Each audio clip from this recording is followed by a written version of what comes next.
Oh boy, summer is almost ending and we must have a summer cleanup. We must clean our slash home directory. So now you might say, well, how can we clean it?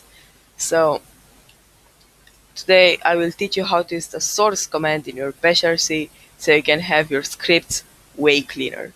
So, you know, maybe you have like a few folders in here and maybe you just want to have like a little code directory, right? So look, I made a code directory. Let's cd into code.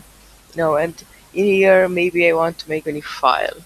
So let's make a little script, shall we? So let's call it you know echo, maybe. No, not echo. Echo script, maybe. Yeah, that should be fine. That is actually right. So now we should be able to vim into that. There we go. So let's in here add like echo, I don't know, um, echo hello, right? So write that. Let's quit. And now we should cmod plus x ecoscript. So now we should be able to run ecoscript like that. Woo! It says hello, right? But what if we want to like run in here? So let's do this. Oh, it doesn't work. Well, how can we make it work? So instead of like a lot of people do, they just like let me just open my bashrc. They just like paste the code in the bashrc and think that's going to work. That's wrong. So let me teach you how you can make it correctly. So even on my bashrc, as you can see here, it's not the cleanest thing ever. So how can we make it cleaner? Well, I just put a hashtag. Let's call this eco script, right? So then we'll say source and we'll put the path. So home slash donut slash code slash how did you call it, like ecoscript.sh. I think so, right? So let's quit. Yeah, it's called ecoscript. So once again, let's just name it to that. There we go. It's right. All right. So now we'll source that bashrc. There we go. And as we can see in here, when we start the terminal, it will say hello. So you might ask, well, what have you done there, Donut? What have you done?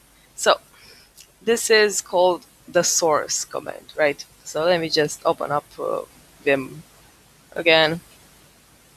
Yeah, there we go. So as you can see, this source command basically takes that script and makes it so it's inside this bashrc script.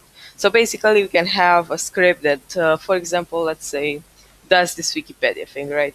And instead of putting it into your bashrc like I did, you can have like like a directory with all your scripts that you want to have in your bashrc, and then you can source them all. So let's say that I wanted the color script, the Wikipedia script, and aliases to be different, right?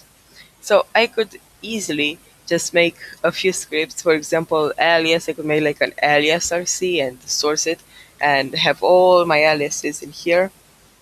So even if I have 1,000 aliases, I will just write source, place the slash code slash, I don't know, alias RC, for example, right? So we can have all these cool codes that might be long, might be short.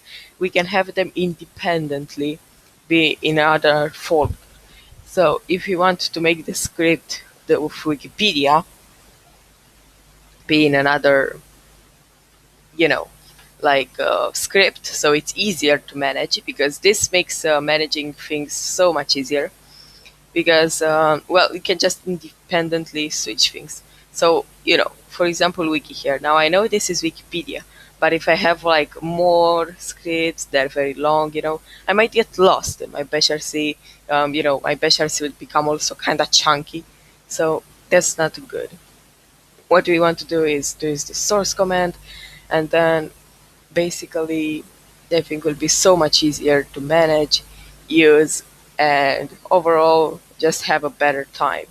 And obviously, you can easily remove it. You just do this, and then you write a code with, and let's source bashrc. There we go. Nothing is happening.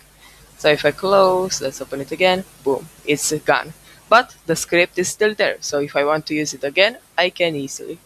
So this was the tutorial for how to use Source on Linux and how to, make a little cleanup on your computer, just clear it all.